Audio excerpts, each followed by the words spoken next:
প্রিয় ভাইরা, বলুন তো, আমরা যে আরবি মাস অতিবাহিত করছি, কাটাচ্ছি, মাসটির নাম কি? শাবান। মাশাআল্লাহ, এই তো আপনারা সবাই জানেন। শাবানের পরেই যে মাস আসবে এটার নাম কি? রমাদান। যে আসতেছে, আপনাদের ভাল লাগে? হ্যাঁ, রমাদান নাম শুনলেই মুমিন হৃদয়ে বয়ে যায় প্রশান্তির ফল্গু ধারা, ঠিক কিনা?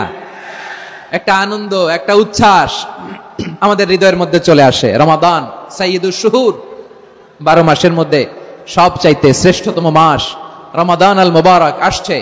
আত্মশুদ্ধির মাস, আত্মসংশোধনের মাস, শুদ্ধাচারের মাস, নিজেকে আলোকিত করবার মাস, ঠিক কিনা বলেন?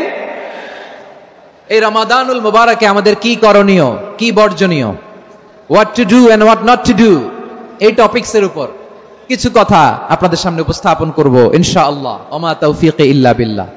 আমার প্রিয় ভাইয়েরা, আমি আমার খুতবার শুরুতে সূরা বাকারার 185 নম্বর আয়াত তেলাওয়াত করেছি, যেখানে আল্লাহ তাআলা কোন মাসে কোরআন আল কারীমকে, মহাবিশ্বের মহাবিশ্বয় কোরআন আল কারীমকে এই পৃথিবীতে নাজিল করেছেন সেটা আমাদেরকে জানিয়েছেন। আল্লাহ তাআলা ইরশাদ করছেন, শাহরু রমাদানাল্লাযী উনজিলা ফীহিল কুরআনু হুদাল লিন্নাস ওয়া বাইনাতিম মিনাল হুদা ওয়াল ফুরকান। আল্লাহ বলেন, রমাদান এমন একটা মাস যে মাসে কোরআন নাজিল করা হয়েছে। আর এই কোরআন হচ্ছে বিশ্ব মানবের জন্য পথ নির্দেশিকা, হেদায়েতের সুস্পষ্ট বর্ণনা এবং সত্য মিথ্যা পৃথক করার আসমানি মানদণ্ড রূপে জামিনে আমাদের জন্য কোরআন নাজিল করেছে কে? আওয়াজ করে বলেন তো, আল্লাহর নাজিল করা এই কোরআনে কোনো ভুল আছে? সবাই বলেন নাই। সবাই বললে এতটুকু আওয়াজ হয়, আমি বিশ্বাস করি না। গলা ছেড়ে দিয়ে বলেন, আল্লাহর নাজিল করা এই সর্বশেষ আসমানি কিতাব আল কোরআনে কোনো ভুল আছে? সন্দেহ আছে? সংশয় আছে? বিয়ন্ডলেস, বাউন্ডলেস, বটমলেস, এমন কিতাব যেটা পড়ে গবেষণা করে এর তথ্য, উপাত্ত, ইনফরমেশন, লেসন নিয়ে শেষ করা যায় না। সুবহানাল্লাহ। আল্লাহ বলেন, এই কোরআনকে আমি রমাদানে নাজিল করেছি, যেটা বিশ্ব মানবের জন্য পথ নির্দেশিকা। এতে আছে হেদায়েতের সুস্পষ্ট বর্ণনা আর সত্য মিথ্যা পার্থক্য করার মানদণ্ড, কোনটা সত্য কোনটা মিথ্যা এটা কোরআন দিয়ে ডিফারেন্সিয়েট করা যায়। কোরআন হচ্ছে ফুরকান, to differentiate between right and wrong. কোনটা সত্য, কোনটা মিথ্যা, কোনটা ভুল, কোনটা নির্ভুল, এটা কোরআন দিয়ে যাচাই করা যায়। চিল্লায় বলেন ঠিক কিনা? এজন্য এই কোরআন দিয়ে আমাদের জীবন সাজাতে হবে। কোরআন দিয়ে জীবন না সাজালে জীবন আলোকিত হয় না। কোরআন দিয়ে পরিবার না সাজালে পরিবার আলোকিত হয় না। কোরআন দিয়ে সমাজ না সাজালে সমাজটা শান্তিময় হয় না। শুধু দুর্নীতি দমন কমিশন দিয়ে দুর্নীতি বন্ধ করা যায় না। কোরআনের আইন বাস্তবায়ন করা ছাড়া এই সমাজ থেকে দুর্নীতি বন্ধ করা যাবে না। চিল্লায় বলো ঠিক কিনা? আমার প্রিয় ভাইরা, এই কোরআন নাজিল হয়েছে রমাদান আল মুবারক, এই বরকতময় মাসে। তাই আমাদের উচিত এই মাসে আসন্ন যে রমাদান আল মুবারক, এই রমাদানে কোরআনের সাথে নিজেদের সম্পর্ককে বাড়ানো। আমার প্রিয় চাঁপাইনবাবগঞ্জের ভাইয়েরা, আমরা কি আসন্ন রমাদানে কোরআনের সাথে আমাদের অ্যাটাচমেন্ট, সম্পর্ক বাড়াতে চাই? চান সবাই? আপনি কি জানেন কোরআন নিয়ে কোন ফেরেশতা পৃথিবীতে এসেছিল? জানেন? ফেরেশতার নাম কি বলেন তো? জিবরিল আলাইহিস সালাম। একটু খেয়াল করে শুনেন, কান দুটো খরগোশের কানের মতো খাড়া করে আমার দিকে তাকান। সাইয়েদনা জিবরিল কোরআন নিয়ে এসেছেন, ফলে উনি হয়েছেন শ্রেষ্ঠ ফেরেশতা। বিশ্ব নবীর উপর কোরআন নাজিল হয়েছে, তাই তিনি হয়েছেন শ্রেষ্ঠ নবী। রমাদানে কোরআন নাজিল হয়েছে, তাই রমাদান হয়েছে শ্রেষ্ঠ মাস। কদরের রাতে কোরআন নাজিল হয়েছে, তাই কদর হয়েছে শ্রেষ্ঠ রাত। আমরাও যদি কোরআনের সাথে সম্পর্ক বাড়াই, আমাদের মর্যাদাও এরকম, আমাদেরকেও শ্রেষ্ঠ মানুষ বানায় দিবে কে? এজন্য কোরআনের সাথে সম্পর্ক বাড়াইতে রাজি আছেন তো? যারাই কোরআনের সাথে সম্পর্ক বাড়ায় এদের মর্যাদা বাড়ায় দেয় কে? দেখবেন আমাদের হাফেজে কোরআন, তারা ইন্টারন্যাশনাল কোরআন কম্পিটিশনে যে গোটা বিশ্বকে পেছনে ফেলে প্রথম পুরস্কার নিয়ে আসে। এত ছোট ছোট বাচ্চা, ও সমাজ বোঝে না, রাজনীতি বোঝে না, টাকা পয়সা বোঝে না, কিচ্ছু বোঝে না, কিন্তু গোটা বিশ্বে ওকে সম্মানের চেয়ারে আসীন করেছে কে? এই কোরআনের সাথে লাগলে আল্লাহ তাআলা সম্মান বাড়িয়ে দেয়। আমার প্রিয় ভাইয়েরা, আসুন আমরা শুরুতেই, আলোচনার শুরুতেই শপথ নেই যে আসন্ন রমাদানে আমরা কোরআনের সাথে নিজেদের সম্পর্ককে মজবুত করব ইনশাআল্লাহ। সবাই বলুন ইনশাআল্লাহ। শাবান মাস আসলে, রজব মাস আসলে সাহাবারা কি করতেন আসুন আমরা দেখি কিভাবে তারা রমাদানকে ওয়েলকাম জানাতেন। রজব শাবান আসলেই ওনারা রমাদান পর্যন্ত পৌঁছার আকুতি, আগ্রহ আর ফরিয়াদ আল্লাহর কাছে জানাতেন আর বলতেন, ইয়া আল্লাহ, রমজান পর্যন্ত আমাদের হায়াত বাড়িয়ে দাও। আল্লাহুম্মা বাল্লিগনা রমাদান, আল্লাহ তুমি রমজান পর্যন্ত আমাদের পৌঁছে দাও। আল্লাহুম্মা বারিক লানা ফি রজব ওয়া শাবান ওয়া বাল্লিগনা রমাদান, আল্লাহ রজব শাবানে বরকত দাও, আল্লাহ রমজান পর্যন্ত তুমি আমাদেরকে পৌঁছে দাও। আওয়াজ করে পড়েন আমিন। আমার প্রিয় চাঁপাইনবাবগঞ্জের ভাইরা, গত বছর অনেকের সাথে আমরা একসাথে রমাদান কাটিয়েছি, তাদের অনেকে দুনিয়াতে এখন বেঁচে নাই, এরকম আছে না নাই? এই যে আরো 7 দিন বাকি রমাদান আসতে, এই 7 দিন পর্যন্ত আমরা রমাদান পাবো, কোনো গ্যারান্টি আছে? আচ্ছা, এই বছর যদি খুশনসিব হয় আমাদের, আমরা যদি পাই, আগামী বছরও যে রমাদান আমরা পাবো, কোনো গ্যারান্টি আছে? তাহলে আসুন আমরা ভেবে নেই, হতে পারে this Ramadan could be the last and final Ramadan in our life. হতে পারে এই রমাদানই হতে পারে আমার জীবনের শেষ রমাদান। ঠিক কিনা বলেন? তাই আসুন আমরা আল্লাহর কাছে দোয়া করি, আল্লাহুম্মা বাল্লিগনা রমাদান, আল্লাহ তুমি রমাদান পর্যন্ত আমাদেরকে পৌঁছে দাও। আওয়াজ করে পড়েন আমিন।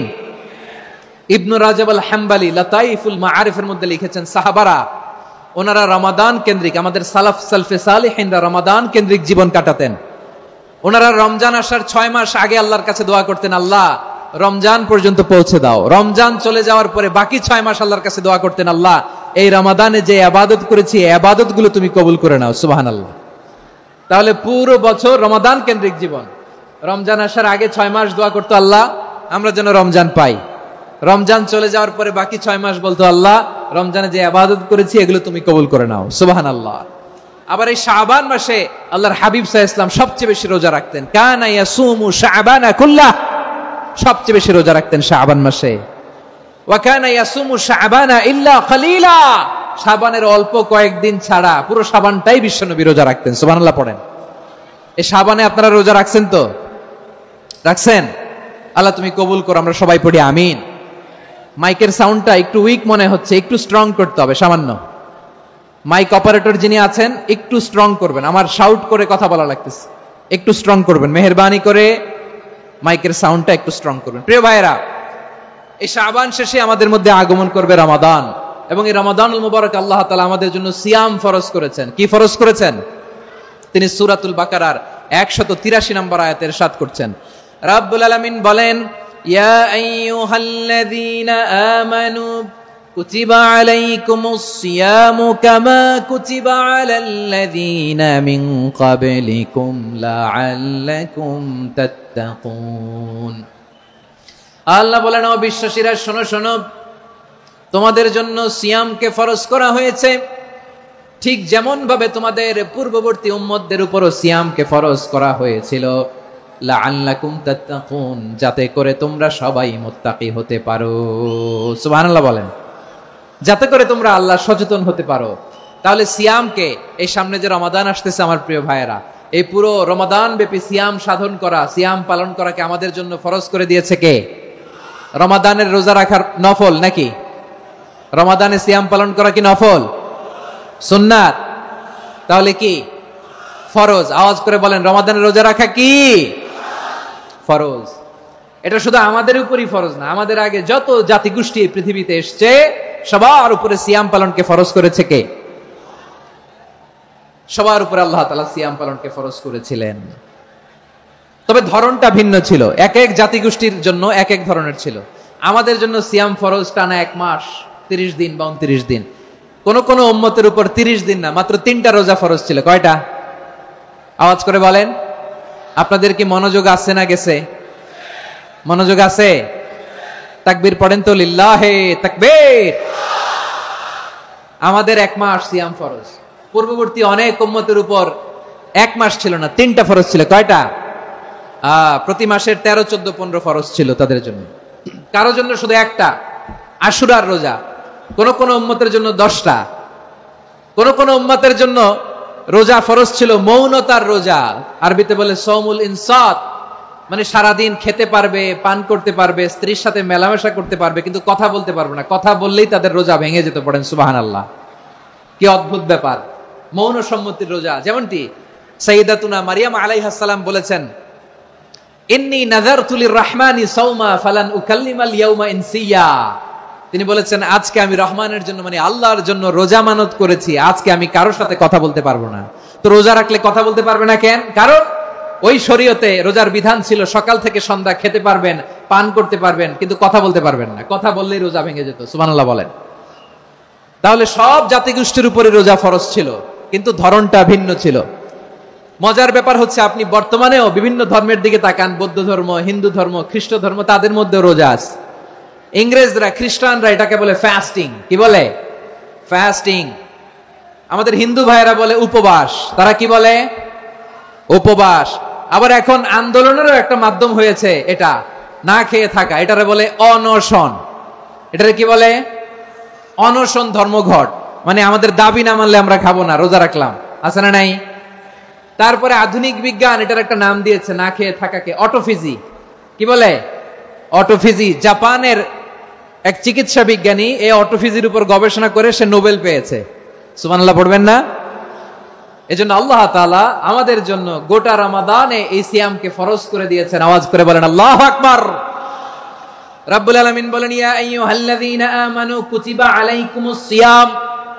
সিয়ামকে তোমাদের উপরে ফরজ করা হয়েছে কামা কুতিবা আলাল্লাযীনা মিন ক্বাবলিকুম, যেমনি তোমাদের পূর্ববর্তীদের উপর রোজা ফরজ করা হয়েছিল, লাআল্লাকুম তাত্তাকুন, যাতে করে তোমরা আল্লাহ সচেতন হতে পারো, যাতে করে তোমরা মুত্তাকি হতে পারো। লাআল্লাকুম তাত্তাকুন, যাতে করে আমরা আল্লাহ সচেতন হতে পারি, আল্লাহ কনসিয়াসনেস আমাদের মধ্যে গ্রো করে। এটা হচ্ছে রোজার prime objective, the prime objective of সিয়াম। অনেকে জিজ্ঞেস করলে অনেকে বলে রোজার মূল উদ্দেশ্য হচ্ছে না খেয়ে থাকা। না। অনেকে বলে গরিবদের কষ্ট অনুধাবন করা রোজার উদ্দেশ্য। না। রোজার উদ্দেশ্য কি? সিয়াম পালনের উদ্দেশ্য কি? এটা আল্লাহ তাআলা স্পষ্ট এই আয়াতের পেছনে বলেছেন যে লাআল্লাকুম তাত্তাকুন, যাতে করে তোমরা আল্লাহ সচেতন হতে পারো, আল্লাহ ভীতি তোমাদের মধ্যে গ্রো করে, গড কনসিয়াসনেস, আল্লাহ কনসিয়াসনেস, আল্লাহ সচেতনতা যেন বাড়ে, দ্য সেন্স অফ অ্যাকাউন্টেবিলিটি। আল্লাহর সুপ্রিম কোর্টের কাঠগড়া এই দুনিয়াতে আমি যাই করলাম তার সবকিছু যে পাই টু পাই হিসাব দিতে হবে, এই sense, to enhance the sense that whatever we do, Allah is watching me. আপনি যাই করেন কেউ দেখে না, কিন্তু দেখে কে? শুরুতেই তো জিজ্ঞেস করেছিলাম যে কেউ যেটা দেখে না সেটা দেখেন কে? কেউ যেটা শোনে না সেটা শোনেন কে? এর নাম হচ্ছে লাআল্লাকুম তাত্তাকুন, যাতে করে তোমরা আল্লাহ সচেতন হতে পারো, আল্লাহ ভীরু হতে পারো। দুনিয়ার কেউ দেখে না, কিন্তু আল্লাহ দেখে। এটাই রোজার মূল শিক্ষা। আমার প্রিয় ভাইরা, আপনি লুকিয়ে লুকিয়ে ঘরের ভেতরে অন্যায় করেছেন, পাপ করেছেন, আপনার বাবা দেখে নাই, মা দেখে নাই, স্ত্রী দেখে নাই, কিন্তু দেখেছে কে? আল্লাহর চোখ ফাঁকি দেয়া যায়? আচ্ছা বুঝে থাকলে বলেন তো, সিসি ক্যামেরার চোখ ফাঁকি দেয়া যায় কি যায় না? পুলিশের চোখ, র্যাবের চোখ, বিমানবন্দরে কাস্টমস অফিসারের চোখ, কিন্তু আমার আল্লাহর চোখ? সবাই বলেন আল্লাহর চোখ ফাঁকি দেয়া যায়? এই সেন্সটা নিয়ে আসা নিজের মধ্যে, আমি whatever I do Allah is watching me, যাই করি আল্লাহ দেখে। লাআল্লাকুম তাত্তাকুন। রমাদানের রোজা, ইফতারি, সিয়াম, ইবাদত সব কিছুর মধ্য দিয়ে আপনাকে খেয়াল করতে হবে যে লাআল্লাকুম তাত্তাকুন এই স্ট্যান্ডার্ড এটা অ্যাচিভ হচ্ছে কিনা আমাদের।